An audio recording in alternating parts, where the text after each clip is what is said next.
जहां पर इंडिया और पाकिस्तान की टेंशन उस पॉइंट पर पहुंच गई। भारत और पाकिस्तान का हर कदम अब केवल दो देशों की किस्मत को नहीं तय करेगा, बल्कि यह दुनिया की दशा दिशा को भी तय कर सकता है। जिस तरह से बढ़ रहा है, क्या वर्ल्ड वॉर हो जाएगा? क्योंकि अगर वर्ल्ड वॉर हुई तो फिर पूरे विश्व को युद्ध खत्म कर देगा। इस गवाह है कि बार युद्ध फिर दुनिया बर्बाद कर। वियतनाम का युद्ध एक गोलीबारी से शुरू हुआ था, क्यूबा मिसाइल संकट या विश्वास से पनपा था, कोसोवो का नरहंस हुआ था। लेकिन भारत और पाकिस्तान जो पहलगाम से शुरू हुए थे, ऑपरेशन सिंदूर से आगे बढ़े, अब एक दूसरे के शहरों पर जब लगातार ड्रोन और मिसाइल से हमले कर रहे हैं और जो परमाणु शक्तियों से लेस है, क्या वो दुनिया को तीसरे विश्व युद्ध में धकेल रहे हैं? देखिए, अगर आप उन लोगों में से हैं जिन्हें युद्ध फेसिनेट कर रहे हैं, तो आपको बता दें कि युद्ध शुरू करना आसान है, रोकना नहीं। युद्ध का मजा सिर्फ उन्हें आता है जो दूर से देखते हैं। जो इसका हिसाब बना है, जो वो कभी युद्ध नहीं चाहता, ना वो सैनिक जो इसमें लड़ रहे हैं, ना उन सैनिकों के परिवार वाले, ना वो जिन्होंने कभी इस युद्ध के दंश को सहा या करीब से देखा। भारत पाकिस्तान जो परमाणु शक्ति से लेस है, अगर उनके बीच में फुल फ्लेंजेड वॉर हुई तो मानवता के पास दूसरा मौका नहीं बचेगा। यकीन मानिए, भारत और पाकिस्तान के बीच फुल फ्लेंजेड वॉर हुई तो फिर क्या परिस्थिति होगी? आपको बता दें कि फिर मंजर वो होगा, सुनकर भी शायद आपको डर। वर्ल्ड वॉर 1 और वर्ल्ड वॉर 2 से कहीं ज़्यादा मौत हुई। वर्ल्ड वॉर 1 में 1,60,00,000 लोगों की जान गई थी, अनगिनत बीमारियां में फंसे रहे।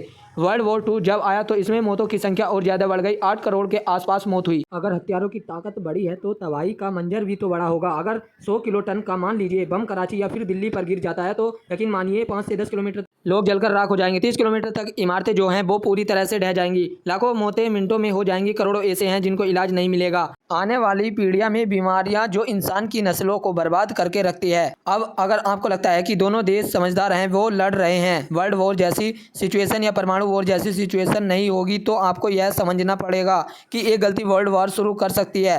एक गलती कोई भी युद्ध जानबूझकर शुरू नहीं करता। भारत और पाकिस्तान ऐसी गलती, एक मिसाइल का गलत निशाना, एक साइबर हमला, एक आतंकी साजिश या खुफिया जानकारी की चूक न केवल दोनों देशों को बल्कि पूरी दुनिया विश्व युद्ध की भट्टी में ठोक सकती है। ये देश ऐसा है जो परमाणु हथियारों से लेस है। का वक्त शायद चंद मिनट भी ना मिले। उदाहरण के तौर पर LOC पर तनाव के दौरान एक मिसाइल अगर गलत निशाना साध लेती है, तकनीकी खराबी के चलते इधर उधर गिर सकती है। उस वक्त बातचीत का दरवाजा खुला था, युद्ध नहीं चल रहा था। जैसे तैसे स्थिति संभल गई। लेकिन आप कल्पना, मिसाइल किसी एक देश के रिहायशी हिस्से में गिर जाए, अगला देश क्या करेगा? वो पलटकर करेगा उससे बड़ा, उसके बाद अगला बढ़ाव इस्तेमाल कर ले। ये खतरनाक हो सकता है।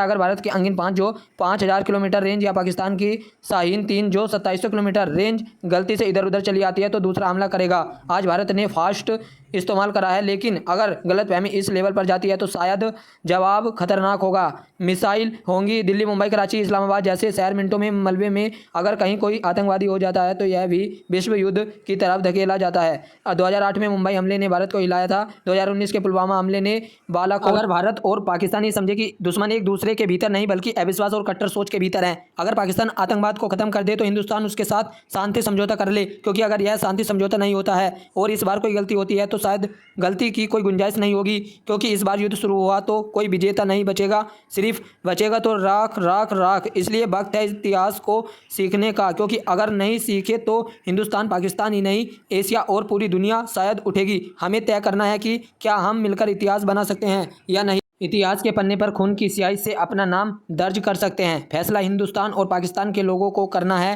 फैसला हिंदुस्तान और पाकिस्तान की सरकारों को करना है। जय हिंद, जय भारत, नमस्कार। आगे का पार्ट आपको देखने को बहुत जल्द मिलेगा। यही यूट्यूब चैनल को सब्सक्राइब करें।